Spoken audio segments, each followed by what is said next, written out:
Hi, it's Matt from Tubby Tarot. Welcome back to another tarot review. Today we're going to be looking at the Tattoo Tarot, Ink and Intuition. It is a deck by Diana McMahon Collis, and the illustrations are done by an artist, a UK-based artist called Megamundin.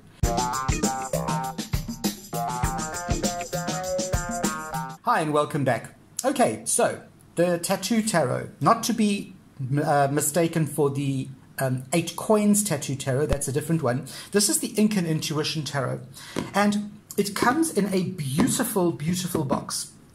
It's a large box, okay, very big box with gold inlay, beautiful, beautiful box, gorgeous box. It is by Lawrence King Publishing Limited of London. So this is, I don't have any of their other work. This is kind of a, I don't know if it's a standalone thing or if it's just, if they do have other decks, I'm not sure. But this is definitely a deck that I'm very happy to have by them. Yep, it is Lawrence King Publishing. Okay, that's the back of the box. There's the front of the box, beautiful gold inlay. I will show you. I'm just going to move these cards out the way. It does come with a beautiful book, little tiny, thin little booklet. It's just kind of stapled together, but it's gorgeous. Everything is like an off-white, like a sepia sort of color, and then you're going to see with the cards, they're very 1950s inspired tattoo art with a bit of a twist. But everything is, you can see it's very parchment-like. So the color is definitely muted.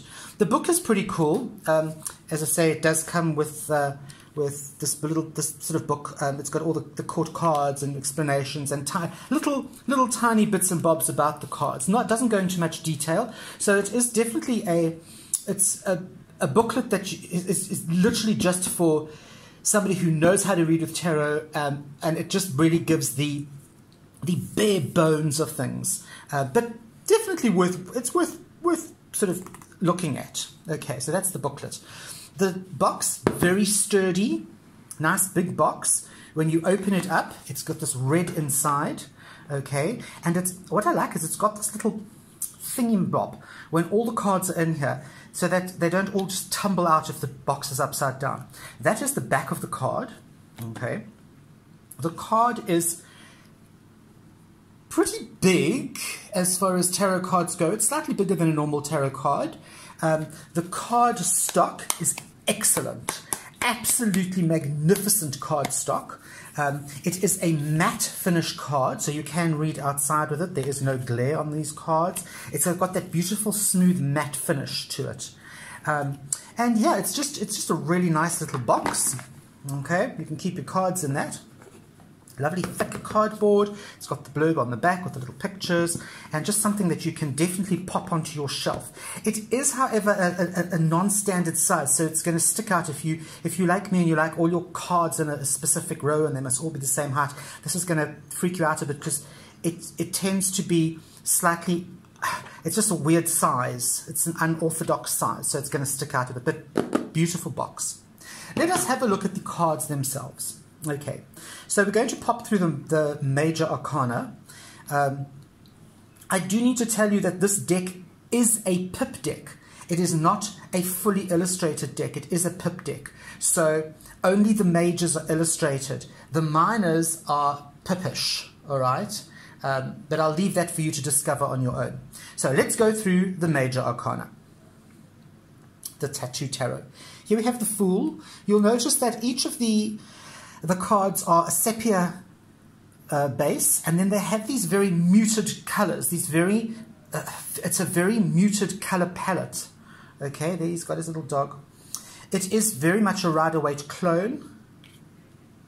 So if you know how to read Rider-Waite, this will be an absolute breeze for you. There is literally no difference. It is very simplified. You can see here's the High Priestess. The idea here is to go back to your original sort of 1950s sailor tattoos, and giving you that kind of impression of chunky, thick lines, muted tones, muted colors, nothing too finicky, nothing too elaborate. It's just a very simple design, which I think is fantastic as far as reading goes. You can easily read as a beginner with this deck.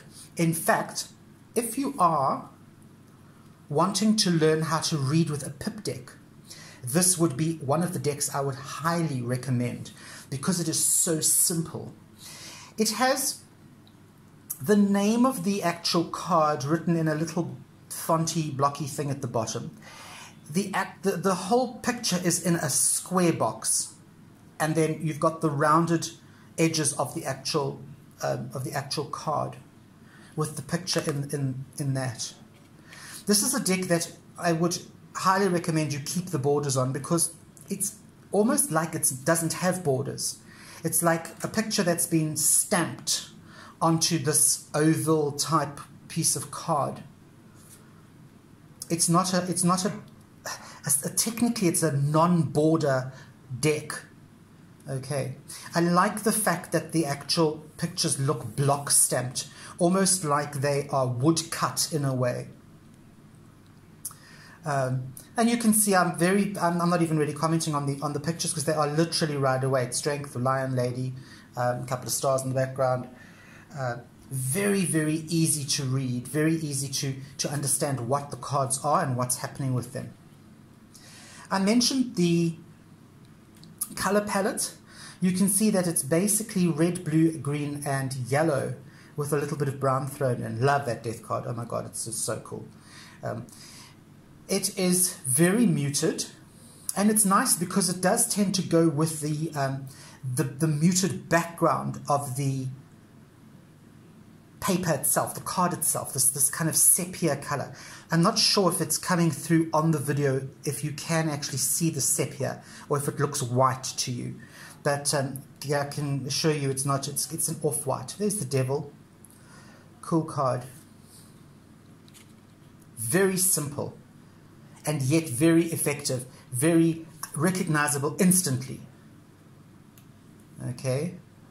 Instantly recognizable. You have the moon, you have the pillars, the moon, the dogs, the crustacean, the water, the mountains in the background, the sun. Again, I like the fact that they've gone back to the Marseille in that they have the two little munchkins in the front instead of just the one little boy riding, the one child riding the horse. There's your judgment card. There's your world card. And that's the major arcana. Okay. Very, very nice deck to have. It is a deck that reads beautifully.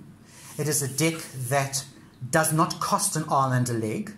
And it's a deck that I would highly recommend anyone who wants to start learning how to read pip decks go out and get themselves, because it's just a really, really nice, it has a nice feel to it, literally and figuratively. And it's a very easy deck to learn with. That is the Tattoo Tarot, and it is a tarot deck by Diana McMahon Collis with drawings by Megamundin. And that is another tarot review. Join me next Sunday and we'll go through another deck. Until then, I'm Matt from Tubby Tarot saying, see you on the flip side.